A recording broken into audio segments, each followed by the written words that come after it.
there's a couple ways to think about this. So your question is, what do we do when team members are not following processes have been that have been that are essentially mandatory, right? Where you're saying like, hey, this is something that the company has decided is a process we're going to follow, and they're not following it.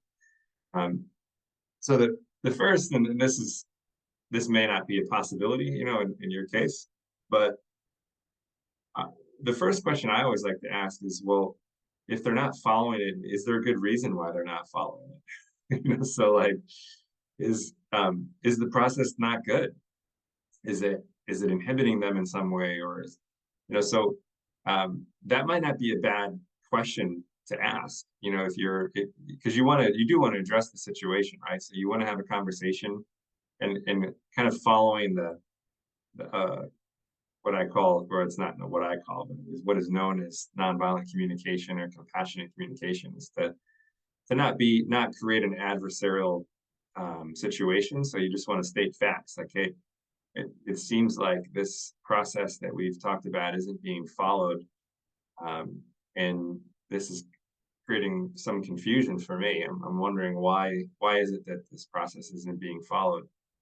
And sometimes, the answer that you get can lead to some process improvement. Maybe a team member says, well, we weren't really consulted on this, and this is what I've found in my experience, that this works better than that. And it might be something that ends up improving the process. And then you can still coach, to say like, in the future, I would really appreciate it if you just come and just tell me, instead of kind of passive aggressively going and just not following the process that we've given you. Um, because that can strengthen your relationship, right? Where the team member knows that there's not going to be any repercussions if they just come tell you, like, I think this isn't a good process, and here's why. That'll actually open up a lot of opportunities for innovation and for process improvement in your team when that trust is there, that people know that they don't have to be afraid to push back against policies or processes. So that's kind of would always be my first inclination, is to ask, well, like, why is somebody not following this? Is there a good reason? And again, if there is a good reason, maybe that leads to a process improvement. So if that's not the case, if they say, well, I don't really have any evidence that the way I'm doing it is better, I'm just more comfortable like this, and I don't really want to do it this new way or the way that I've been asked to do it, um, that's clearly not acceptable, right? So that's where I think you start having the conversation around letting them know, well, that's not acceptable. I mean, I'm totally fine if you have objections to this policy or procedure or process because you think there's a better way to do it. I'm all ears. But if it's just because you're resistant to change, or you don't like it for some reason, you think it's you know, I don't know what other excuse they could have. But uh, if if there's not a really good reason for them to not do it, um, then that's not acceptable. So you could just let them know that, like, hey, if there's not a good reason to not be following the process that we've put in place, then I'd like you to follow it, and here's why. And I think it's important. It's very easy to kind of fall into like the command and control type, you know fatherly, hey, just do it because I told you to do it, and or because that's what the company says we need to do. But that's not the healthiest way to do it. I think it's much better, although it's a little bit more work. The payoff can be really big, where if you say, here's why it's important to follow this particular process or procedure. And ideally, if you can put it into, if you're familiar with what's important to that team member and their goals and where they want to get to, what they want to achieve, whether it's just short-term work-related goals or career goals, if you can tie it into not only why is following that process or procedure or policy, why is that important for the health of the team, the health of the company, but also why is it helpful for them to achieve the goals that they want to achieve, Now you're gonna have some buy-in, right? Where somebody, they really get it. They see like, oh, okay, I can see why doing it this way is important. And then your question is just like, okay, so what do you need from me to help you do this? And hopefully between the two of you can have a good conversation about what needs to happen for them to follow it.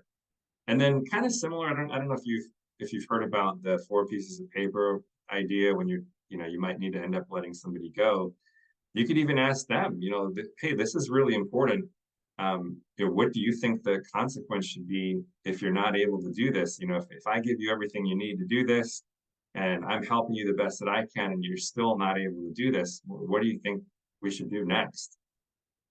And let them tell you, because they'll probably realize like, well, I mean, I guess I should be terminated because I should leave, right? Because I've committed, I've said I'm going to do this. You're helping me, you're giving me everything I need to do it, and I'm still not doing it.